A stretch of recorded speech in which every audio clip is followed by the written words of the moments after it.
Saudações a toda a classe de negros e negras espalhados pela face da terra. Aqui quem fala é João Marcos Bigon, seu professor de História, seu Martin Luther King do Rio de Janeiro, seu Otelo da Guanabara e seu Pantera Negra de Duque de Caxias. Bem, no último vídeo eu pistolei e falei que eu não estava tendo tantos motivos para pistolar com relação às questões raciais no Brasil e aparentemente um demônio me ouviu e entregou isso nas mãos de Satanás e ele começou a atazanar a vida das pessoas negras no Brasil.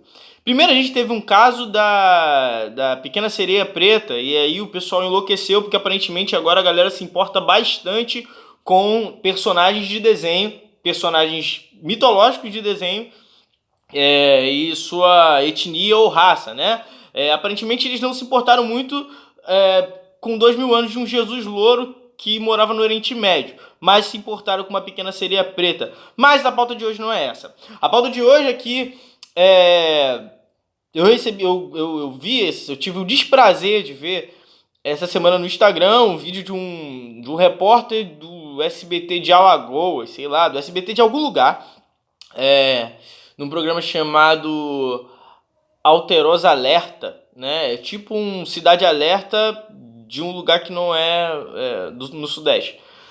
E, bem, como a gente sabe, esse tipo de jornalista é aquele jornalista bem canastrão, bem ridículo, que faz um jornalismo porco e cria ali um cenário quase quase caricato, não, é caricato, não, é sempre um jornalista muito caricato e que, enfim, a gente sabe como é que é.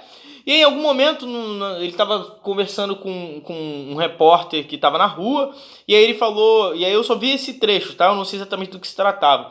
E ele falava assim: ah, bem, óbvio que esse cara é mau, né? Porque se chama Montenegro, né? Se fosse bom seria Monte Branco.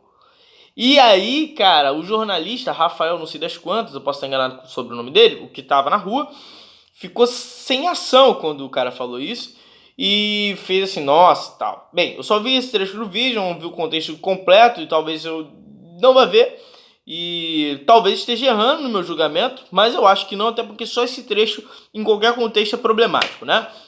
Mas a questão é que, bem, é um caso clássico de racismo, de novo no jornal, né, com um jornalista falando. Eu tô falando de novo porque a gente teve o caso do William Vac há sei lá quanto tempo, acho que já tem um ano ou mais, né?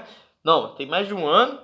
E bem, né, cara, o que dizer dos jornalistas do Rio de Janeiro? Jornalistas do Brasil, seus arrombados, vocês estudaram aonde esse tipo de jornalismo merda?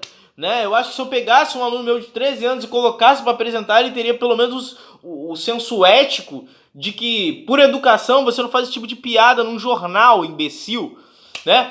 Mas o cara, bem, fez esse infeliz comentário racista, né? Clássico aí do racismo recreativo, que é uma coisa que eu já falei aqui, se eu não me engano, e aí volte algumas casas atrás para ver o que eu falei sobre racismo recreativo, que é esse racismo clássico do brasileiro, né? Bem bonachão, bem de brincadeira, foi só um equívoco, né?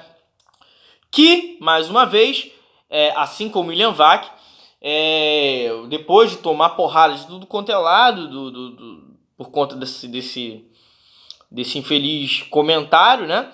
O jornalista foi a público e disse que foi um equívoco, ele agiu errado, pediu perdão e que ele não faria mais de novo, etc, etc. O SBT muito provavelmente não afastou nem demitiu esse cara, porque, né, é o SBT, não é mesmo?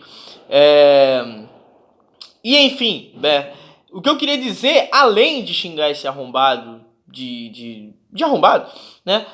E deixar bem claro que isso é racismo, eu acho que fica claro para qualquer pessoa que consegue distinguir polegar e indicador que aquilo ali foi um comentário racista. Por mais que a pessoa acredite que tenha sido comentário racista, mas de brincadeira, as pessoas entendem que é racismo, eu acho, né? Mas o que eu queria alertar aqui é o fato desse cara tá pedindo desculpa, né? E achar que o pedido de desculpa exime ele de um crime, né?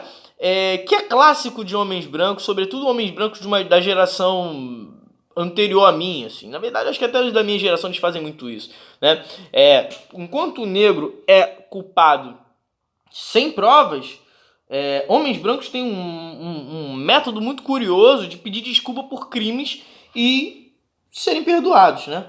Que foi o caso desse cara, que foi o caso do William Vac, foi o caso do filho do Bolsonaro quando fez merda, né? E o papai foi lá e falou que não, ele é só um garoto, né? Tadinho, né? aparentemente, homens brancos eles têm o benefício da dúvida sempre, o benefício do perdão sempre, mesmo quando o que eles fazem é criminoso, e é claramente criminoso. O tipo são atitudes que não são relativas, não são passíveis de relativismo, quanto à avaliação de serem crimes ou não, né?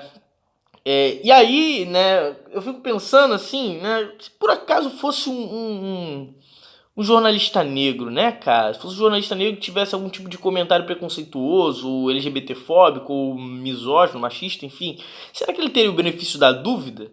Né? Será que ele teria o benefício do perdão, de se desculpar e dizer que foi um equívoco meu? É muito interessante, esses caras sempre usam isso. Eu lembro que em 2016 acharam livros do Crivella em que, quando ele evangelizava na África lá, né, foi fazer ser missionário na África, ele escreveu um livro falando coisas absurdas sobre o catolicismo e sobre as religiões indígenas do continente.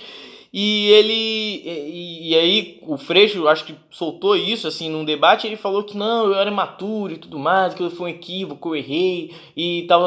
O cara tinha 42 anos, ele era imaturo. É muito louco quando esses caras recorrem, e obviamente eu entendo que homens brancos são infantilizados e em algum sentido e isso também é um privilégio de homens brancos, especificamente. Eles são infantilizados, em algum sentido existe um quê de imaturidade e falta de bom senso em algumas atitudes. Mas isso é uma coisa que eles não têm consciência de que existe um sistema que os privilegia e os tornam mais menos maduros no que fazem, né? Então esse recurso aí de pedir perdão, de dizer que foi um equívoco, de que é infantil, de pedir desculpa para de alguma forma contornar crimes, né? Cara, eu não sei nem explicar, assim, eu não sei nem explicar. Mas enfim, né, cara, o cara não foi punido, nem sei se vai ser, acredito que não. Mas é isso, vim aqui só destilar o meu ódio gratuito e mostrar pra vocês como a perspectiva de uma pessoa negra desse tipo de situação tão vergonhosa pro meu país. Enfim, um beijo na alma de vocês, um sorriso negro, um abraço negro, boa semana e tchau!